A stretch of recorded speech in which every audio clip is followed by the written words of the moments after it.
Cars and mopeds were decked out with the flags of the main parties, loudspeakers blared songs in support of candidates near their electoral strongholds, and young people outside polling stations wore T-shirts bearing the faces of political leaders. Lebanon has one of the world's highest debt-to-GDP ratios, and the International Monetary Fund has warned its fiscal trajectory is unsustainable. The country has mostly weathered the regional storm caused by 7 years of war in neighboring Syria, but it has gone through several internal crises since the last election. Voting is scheduled to last from 7 a.m., 4 o'clock GMT, until 7 p.m., 16 o'clock GMT, with unofficial results expected to start coming in overnight and a formal tally in the coming days. Election law makes it illegal on Sunday to publish forecasts of how the parties will perform before polls close.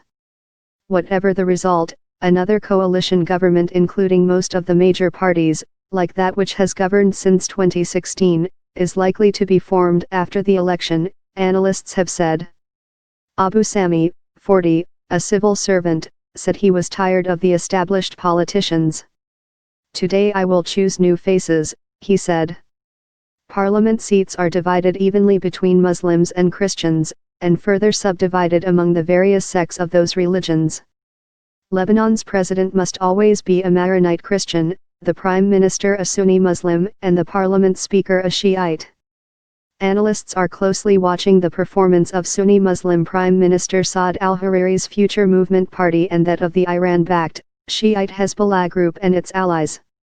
Lebanon has periodically been an arena for the intense regional competition between Iran and Saudi Arabia. However, in recent years, Riyadh has pulled back from its previous support for Hariri, backing that helped Future in 2009 when it was part of the March 14 coalition focused on making Hezbollah give up its massive arsenal. Debt ratings agencies had stressed the importance of Lebanon going ahead with the election after Parliament had extended its term several times. Security presence after the last election in 2009, the onset of Syria's civil war, the arrival of over 1 million refugees and a series of militant attacks aggravated internal political rifts. Rival blocs in parliament could not agree on a new president between 2014 to 16 and repeatedly decided to delay elections, partly because of disagreement over moving from a winner-takes-all to a proportional voting system.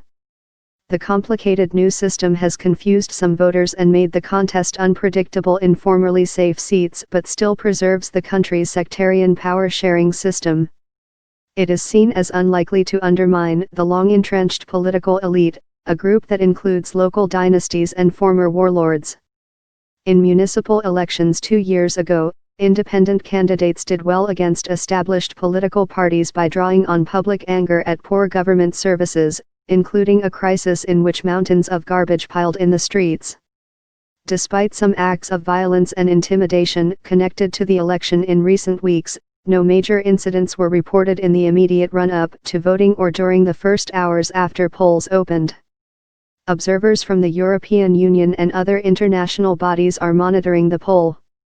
Related stories: explainer Lebanon vote under new rules likely to keep old guard in power, and Assad ally plots a comeback in Lebanese election. INSIGHTA Lebanese city, and an election, feel effect of Saudi cold shoulder. Local tensions flare up before Lebanese election in Lebanon. Vote, activists face warlords, powerful political dynasties.